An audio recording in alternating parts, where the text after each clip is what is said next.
Thank you, Detective Alvarez. Mr. Stewart. I want to thank Mr. Collins and Mr. Nadler for putting this together, but as I sit here today, I can't help but think what an incredible metaphor this room is for the entire process that getting health care and benefits for 9/11 first responders has come to. Behind me, a filled room of 9/11 first responders, and in front of me, a nearly empty Congress. Sick and dying, they brought themselves down here to speak to no one. It's shameful. It's an embarrassment to the country, and it is a stain on this institution. And you should be ashamed of yourselves for those that aren't here, but you won't be.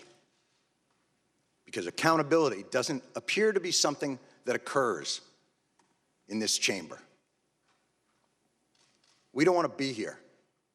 Lou doesn't want to be here. None of these people want to be here. But they are, and they're not here for themselves. They're here to continue fighting for what's right. Lou's going to go back for his 69th chemo. The great Ray Pfeiffer would come down here, his body riddled with cancer and pain, where he couldn't walk. And the disrespect shown to him and to the other lobbyists on this bill is utterly unacceptable. You know, I used to get, I would be so angry at the latest injustice that's done to these men and women.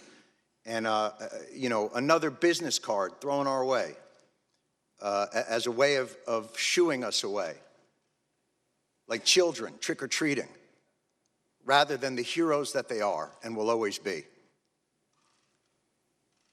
Ray would say, "Calm down, Johnny, calm down. I got all the cards I need." And he would tap his pocket.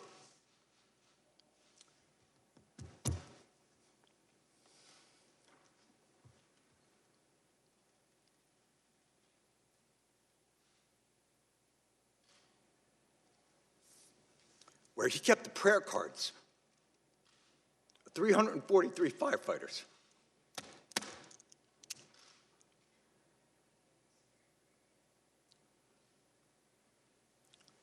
The official FDNY response time to 9/11 was 5 seconds. 5 seconds. That's how long it took for FDNY, for NYPD, for Port Authority, for EMS to respond to an urgent need from the public. 5 seconds.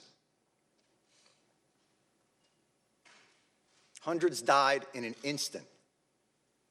Thousands more poured in to continue to fight for their brothers and sisters.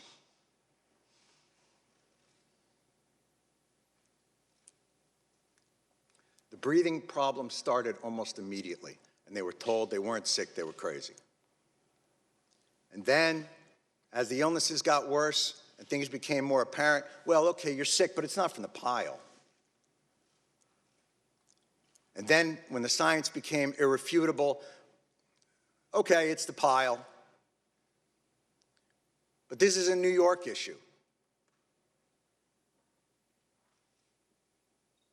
I don't know if we have the money. And I'm sorry if I sound angry and undiplomatic, but I'm angry. And you should be too, and they're all angry as well. And they have every justification to be that way. There is not a person here, there is not an empty chair on that stage that didn't tweet out, "Never forget the heroes of 9/11. Never forget their bravery. Never forget what they did, what they gave to this country." Well, here they are. And where are they? And it would be one thing if their callous indifference and rank hypocrisy were benign, but it's not. Your indifference costs these men and women their most valuable commodity, time.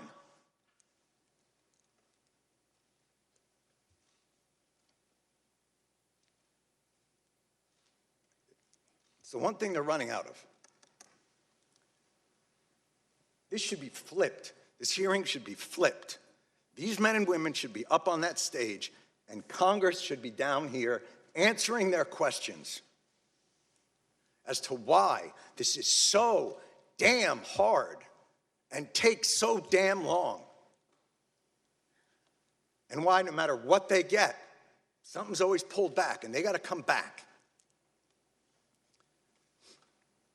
Mr. Johnson, you made a point earlier, and it was one that we have heard over and over again in these halls, and I couldn't help but to answer to it, which was, you said, look, you know, you guys are obviously heroes, and 9/11 was a big deal, but, you know, we have a lot of stuff here to do, and, you know, we got to make sure there's money for a variety of disasters, hurricanes and tornadoes, but this wasn't a hurricane, and this wasn't a tornado, and by the way, that's your job anyway. We can't fund these programs, you can. Setting aside that no American in this country should face financial ruin because of a health issue. Certainly 9/11 first responders shouldn't have to decide whether to live or to have a place to live. And the idea that you can only give them 5 more years of the VCF because you're not quite sure what's going to happen 5 years from now, well, I can tell you, I'm pretty sure what's going to happen 5 years from now. More of these men and women are going to get sick, and they are going to die. And I am awfully tired of hearing that it's a 9/11 New York issue. Al-Qaeda didn't shout death to Tribeca. They attacked America, and these men and women, and their response to it is what brought our country back. It's what gave a reeling nation a solid foundation to stand back upon, to remind us of why this country is great, of why this country is worth fighting for, and you are ignoring them.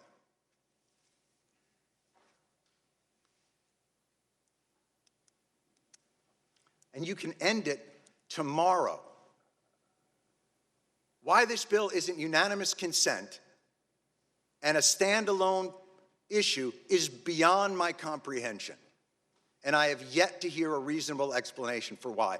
It'll get stuck in some transportation bill or some appropriations bill and get sent over to the Senate, where a certain someone from the Senate will use it as a political football to get themselves maybe another new import tax on petroleum, because that's what happened to us in 2015.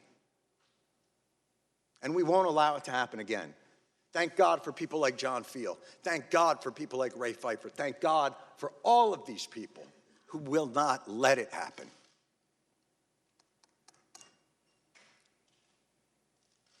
They responded in 5 seconds. They did their jobs with courage, grace, tenacity, humility. 18 years later, do yours. Thank you. Okay.